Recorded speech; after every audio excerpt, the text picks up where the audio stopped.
welcome back to Rossoneri TV. I'm Gio and Adamo to preview this weekend's fixture where Milan will be playing against Cesena at the San Siro on Sunday. It's match day number 24. Adamo, we're playing against Cesena, a team that's not doing too well in the standings, of course, but last week they put the leaders in great difficulties. I speak about Juventus there, where they tied them 2-2. And of course, really, it seems like Cesena was actually playing better than what Milan should have been playing like, of course. And it's actually quite embarrassing if you think of it. So Cesena came out with a great point there last weekend, while Milan, of course, came out with a very disappointing point against Empoli at home. Now, Dam, of course, many talks once again this week concerning Inzaghi and, of course, his position at the club. It's been suggested that Berlusconi and Galliani had another meeting, of course, to discuss his future. And it seems like they might as well go on with him. For how long, who knows? Some people are actually saying that his replacement will be Tassotti and so forth. But my question to you is, what do you think about this match if Milan failed to get a result again? I mean, we saw a meeting this weekend. Maybe if the results keep on going this way, will we see more meetings and potentially the firing of Inzaghi this season? Who knows? What do you think? Well, I definitely think it may come to the point where they do more meetings and Inzaghi can possibly be fired. They keep reiterating that he won't be fired and his position is perfectly fine, blah, blah, blah. But usually when you hear all these reports about, oh, this could be his last game or whatever, it ends up that eventually the coach is going to get fired before the end of the season, much like Allegri a couple seasons ago, how they're saying this could be his last game, then he would win. This could be his last game, then finally once he lost, then he was fired. So it could be the same thing with Inzaghi, that if he keeps this up, that he could actually be fired and Tassotti could take over. I could see that happening. If he strings a good run of form, I think those rumors will go away, because I generally do believe that Berlusconi wants to keep Inzaghi mainly for, like, he was a club legend and, you know, he doesn't really talk back much. I guess Berlusconi likes that, having puppets at the club, but that's just what he's into, I guess. But yeah, I do think he's under speculation. Hopefully Milan can get the result. It's weird because the teams that we struggle most is the relegation teams, the teams that just got promoted from Serie B, or the teams that are performing not that great, don't have a lot of talent on the roster. But yeah, it's weird how we really fail to, like, I understand, like, Cesena, like, they drew with Juve, but usually on a regular day, those teams don't really do too well. They do challenge teams, but they never really get the results. But with Milan, Milan usually get dominated, as we saw with Empoli.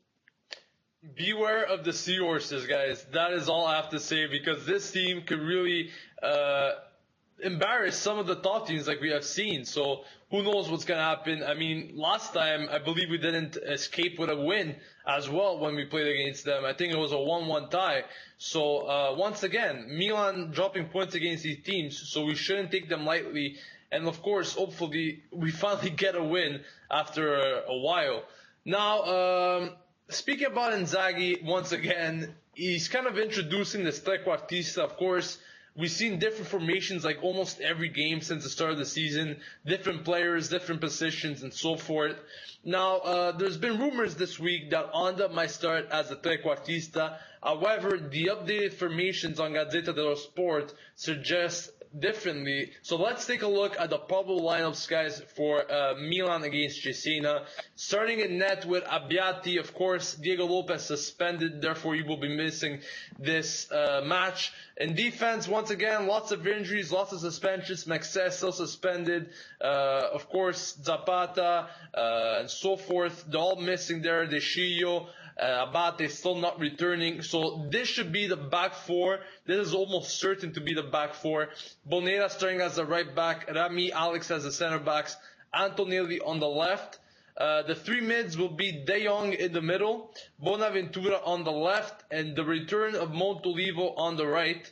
And as I said there, for the trequartista role, it's between Onda and Menez, but it seems like Menez has the edge right now, so he should be starting in the trequartista, and Destro and Cerci playing as the forwards. On paper, once again, guys, it's a pretty decent lineup. The only thing that you could, once again, talk about, maybe pour about, is Bonera starting. But yet again, when he came to perform this season, he did actually quite well. So, this defense should get the job done against Cesena, and of course the team as in general. Once again, the problem is Milan's not scoring enough goals. This year itself, 2015, we only scored 8 goals in 7 matches, and we let in 12 in 7 matches. So definitely not a good statistic. And once again, looking at the standings in 2015, Milan is second last place, only better than Parma. So it's very embarrassing that teams like Cesena are actually doing better this year than us. Now, Adamo, what do you think about this lineup? Strong enough to get the points against Cesena, which is a tricky side, but on a good day, Milan should definitely win. Well, I do think it is strong enough. Definitely, if you look at squads on paper, Milan does have the better squad. It's obvious, but we all know that on paper, Milan aren't. They do look flashy, but really when they play on the pitch, it's nothing too special. But hopefully, the turnaround is against Cesena. I pray that that's what happens. The only thing I'm a bit worried about is Menez as a trequartista. Usually a trequartista is supposed to be the link up between the midfield and the attack, and we all know that Menez isn't really somebody who links up with players. He's usually the player that gets linked up to. That being said, sometimes he's not too selfish, which is good to see, but his natural presence is that he's selfish because he wants to score goals. So I don't think him as a trequartista really work out too well. I'd rather see Honda there, or maybe swap roles with Cerci up top. But then again, people want to see like that kind of Immobile Cerci kind of link up between him and Destro. So I can see why they would want that, because they did very, very well when they played at Torino. But my issue, again, I reiterate, is that Menez being the trequartista, because it's kind of weird having an attacker that's, if anything, he'd be on the wings or the center forward as a trequartista, because he's not much of a passer, he's not the best passers, and he really only looks for goals. So I think it's a bit odd having him there, but I still think it should be enough to beat Cesena. So hopefully Inzaghi really gets his shit together. Yeah, and well said there about Menez, because if you think about it, in playing as a trequartista, this formation could definitely and easily go as a 4-3-3, because he could definitely slot in that middle there with no problems if you think of it. So, as you said, it's kind of odd to see him there, but we'll see what Inzaghi decides on match day, I guess. But other than that, as you said, should be a beatable side, Cesena. However, they could obviously surprise. Now, there are some good players themselves, which I saw a few times, and I also saw them against Juventus last week, and I paid particular attention to some of them. Vialli, of course, their keeper. Juric up front. I believe he scored against Juventus, if I'm not mistaken. He also got a contract renewal this week, so definitely a good eye for him so far this week, and he's going to hope to, once again, get on the score sheet against Milan, which, of course, we can't rule out. Milan just so many games where they have let in goals and haven't kept the clean sheets. So let's see what happens with that. But other than that, guys, honestly, for the predictions, once again, I'm not going to say we should be getting this an easy win, because every time I say that, we don't get it, and people start writing, stop saying it. So I'm going to leave it up to you guys to leave your match predictions. Let me know what you guys think of the lineup. Let me know what you guys think of the scoreline, who's going to score, and so forth. And Inzaghi doing the right thing to play with a trequartista, and if so, who should it be? Under Menez? Leave it on the comment section. Thank you, Adamo, for joining me, guys. Don't forget to subscribe to Rossoneri TV to stay updated with everything AC Milan, from match previews, reviews, fan reactions, and much more.